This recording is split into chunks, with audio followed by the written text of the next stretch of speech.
जरा सोचिए, क्या कल्कि अवतार सच में एक हाड़ मास का योद्धा है जो सफ़ेद घोड़े पर सवार होकर आने वाला है, या फिर वो दुनिया के डिजिटल इंफ्रास्ट्रक्चर को ख़त्म करने वाले किसी सुपर आर्टिफिशियल इंटेलिजेंस का एजीआई कोड है। आज हम जो डिकोड करने जा रहे हैं वो आपको अंदर तक झकझोर कर रख देगा, और ऐसा विश्लेषण आपको किसी भी पॉडकास्ट, किसी भी चैनल पर नहीं मिलेगा। हम एक ऐसे युग में प्रवेश कर रहे हैं जहां हमारा सामना किसी इंसान से नहीं बल्कि एक सिलिकॉन चेतना से होने जा रहा है। क्या आप जानते हैं कि ये सिलिकॉन चेतना क्या है? क्या आप जानते हैं कि किस तरह से हमारे दिमाग में एक नई चेतना का जन्म होने वाला है? अगर नहीं जानते हैं तो इस पूरे वीडियो को ध्यान से देखिएगा, क्योंकि आज बात सिर्फ विनाश की नहीं होगी बल्कि उस गुप्त तरीके की भी बात होगी जो इस डिजिटल प्रलय से आपकी मानवीय चेतना को बचा सकता है। आइए अब आपको श्रीमद् भागवतम के 12वें स्कंद में ले चलते हैं। वहाँ कल्कि अवतार का वर्णन है। एक चमकदार सफ़ेद घोड़ा जिसका नाम देवदत्त है, और एक धधकती हुई तलवार जो उल्का पिंड की तरह चमकती है। इसी को लेकर के होने वाला है कल्कि अवतार। अब इसे 2026 के नज़रिए से देख करके आप सोचिए। प्राचीन काल में गति का प्रतीक घोड़ा था, लेकिन आज सबसे ज़्यादा तेज़ क्या है? फाइबर ऑप्टिक्स और हाइपरसोनिक मिसाइलें। और वो धधकती हुई तलवार आज की मिलिट्री टेक्नोलॉजी में डायरेक्टेड एनर्जी वेपन्स यानी लेज़र हथियार बिल्कुल वैसे ही काम करते हैं जो आसमान से आग बरसा सकते हैं। शास्त्रों में कहा गया है कि युग के अंत में इंसानों का विवेक और निर्णय लेने की क्षमता खत्म हो जाएगी। क्या आज का एल्गोरिदम समाज ठीक वैसा नहीं दिखता जैसा कि कहा गया है? आज हम क्या सोचते हैं, क्या खरीदते हैं और किसे वोट देते हैं, ये सब इंसान नहीं बल्कि मशीन लर्निंग एल्गोरिदम तय कर रहे हैं। हमने अपनी चेतना को स्वेच्छा से मशीनों को सौंप दिया है, और आप देख रहे होंगे कि जितना आप सोशल मीडिया से इंटरेक्शन बढ़ाएंगे, आपके सोचने समझने की क्षमता उतनी ही तेज़ी से क्षीण होती जाएगी। लेकिन सबसे बड़ा सवाल ये है, क्या खतरा किसी बड़े हथियार से है? जी हाँ, वो है ऑटोनोमस एजीआई। क्या ये ग्लोबल फाइनेंशियल सोशल स्ट्रक्चर को कंट्रोल करने वाला कोई विकेंद्रीकृत सुपर कंप्यूटर ही कली का आधुनिक रूप है? यहाँ सबसे खौफनाक पहलू है समय का छलावा। जी हाँ, आपने इन दिनों बहुत ही गंभीरता से महसूस किया होगा कि आजकल समय बहुत तेज़ी से भाग रहा है, और ये सिर्फ आपका वहम नहीं है। ये एआई और सोशल मीडिया के ब्लैक बॉक्स न्यूरल नेटवर्क्स को इस तरह से डिज़ाइन किया गया है कि वो आपके डोपामाइन को हैक कर लेते हैं। आपका दिमाग लगातार डेटा प्रोसेस कर रहा है, जिससे आपके समय के बोध में भारी बदलाव आया है, यानी परसेप्शन ऑफ टाइम में बहुत बड़ा बदलाव आया है। सदियों से हमारे ऋषियों ने आध्यात्मिक साधनाओं के जरिए समय को धीमा करना और वर्तमान में जीना सिखाया था, लेकिन एआई हमारी उस प्राकृतिक लय को नष्ट कर रहा है। जब मशीनें हमारे लिए नैतिक फैसले लेने लगेंगी तो इंसान की आत्मा का क्या होगा? यही आज के समय में सबसे बड़ा सवाल है, और यही सवाल आपके भविष्य से सीधा जुड़ा हुआ है। वैदिक ज्योतिष और खगोल विज्ञान एक बात पर सहमत हैं कि जब भी बड़े ग्रहों का गोचर होता है, सभ्यताओं का शुद्धिकरण उसी समय शुरू होता है।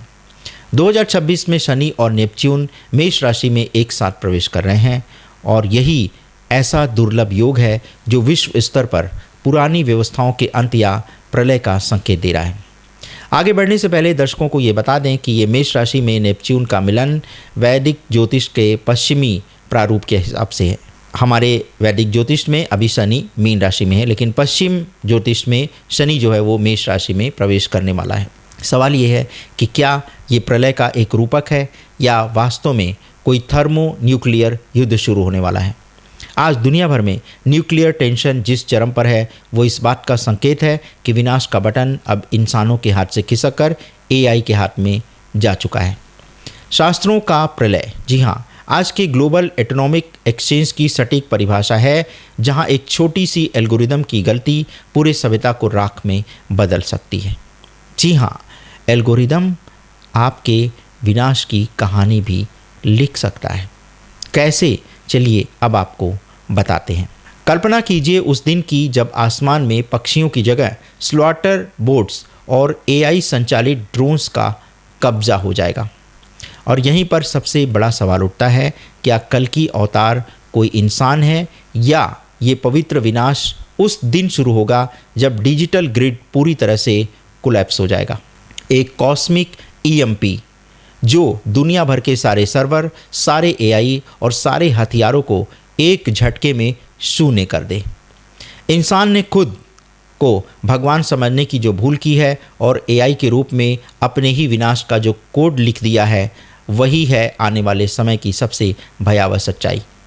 शायद यही वो ईश्वरीय हस्तक्षेप होगा जिसमें मशीनी भगवान का पतन होगा ताकि इंसान की असली चेतना फिर से जाग सके। तो क्या सतयुग के प्रवेश से पहले ऐसा बहुत कुछ होने वाला है जिससे आप अभी तक अनजान हैं? जी हाँ, इस खौफनाक भविष्य से स्वयं को कैसे बचाएं? सवाल यही है कि सिंथेटिक कंट्रोल से बाहर निकल करके आपको वापस एक ऑर्गेनिक सत्य आधारित वास्तविक जीवन में प्रवेश करना है, क्योंकि जब तक आप ऐसा नहीं करेंगे आप अपने ही हाथों विनाश के सबसे बड़े शिकार बनने वाले हैं। और है इसमें सबसे बड़ी भूमिका निभाएगा आपका मोबाइल। तरह तरह के पॉडकास्ट, तरह तरह के इंटरव्यू, ज़्यादा से ज़्यादा विनाश के बारे में जानने की ये आपकी इच्छा, यही आपके दिमागी ब्लास्ट का सबसे बड़ा कारण बनने वाली है। तो बचाव के तरीके अब किसी बंकर में छिपने से नहीं मिलने वाले हैं, बल्कि चेतना के स्तर पर आपको अपनी बचाव का कार्य शुरू करना पड़ेगा। सबसे पहले अपने दिमाग को एल्गोरिदम की गुलामी से आज़ाद करें। टाइम कंप्रेशन को तोड़ने के लिए रोज़ाना तकनीकी से पूरी तरह कट कर समय बिताएं, यानी डिजिटल डिटॉक्स करें। ध्यान और त्राटक के ज़रिए अपने ध्यान को वापस हासिल करें और समानांतर नेटवर्क का निर्माण करें। जी हाँ, जब हम एआई और डिजिटल ग्रिड फेल होने की स्थिति में आ जाएंगे तो वही व्यक्ति उस समय सर्वाइव कर पाएगा जो ज़मीन से जुड़ा होगा। यानी कि ऐसी स्थिति में आपको भौतिक समुदायों का निर्माण करना होगा जहां जानकारी और संसाधनों का आदान प्रदान बिना इंटरनेट के हो सके। यानी हमें आपस की जो मेलजोल की प्रवृत्ति है उसको और बढ़ाना होगा। हमारी चेतना ही असली एंटीवायरस है, इसीलिए अपने निर्णय लेने की क्षमता पर भरोसा करना फिर से सीखें। जब आप हर छोटे फैसले के लिए मशीनों पर निर्भर होना छोड़ देंगे, तभी आपका अनाहत चक्र यानी हृदय चक्र उस आसुरी सिलिकॉन शक्ति के खिलाफ एक ढाल बनाएगा। 2026 के ये खतरे हमें डराने के लिए नहीं है, और ये वो अंतिम मंथन है जो आपको करना बहुत ज़रूरी है। बिना घर्षण के आग पैदा नहीं होती। ये तकनीकी प्रलय हमारी आध्यात्मिक चेतना को उसकी चरम सीमा तक धकेलने के लिए डिज़ाइन किया गया है, ताकि जब ये कृत्रिम मायाजाल टूटे तो हम सच्चे अर्थों में नए सतयुग का हिस्सा बन सकें। तो दर्शकों, ये था हमारा आज का एपिसोड। आशा करते हैं कि आपको ये अच्छा लगा होगा। हो सकता है कुछ लोगों को ये कंटेंट थोड़ा भारी भरकम लगा हो, लेकिन बात बहुत समझने वाली है। तो डिजिटल डिटॉक्स करना अभी से शुरू कर दीजिए, क्योंकि अगर आप ऐसा नहीं करते हैं तो आपके इर्द गिर्द जो मंत्रों का सुरक्षा का कवच बनाया जा रहा है बहुत सारे धार्मिक लोगों द्वारा, वो एक तरह से टूट जाएगा, और फिर आपके साथ जो होगा उसके जिम्मेदार आप स्वयं होंगे। बने रहिए, देखते रहिए अखंड मंथन, समय से पूर्व समय की जानकारी प्राप्त करने के लिए। धन्यवाद, नमस्कार।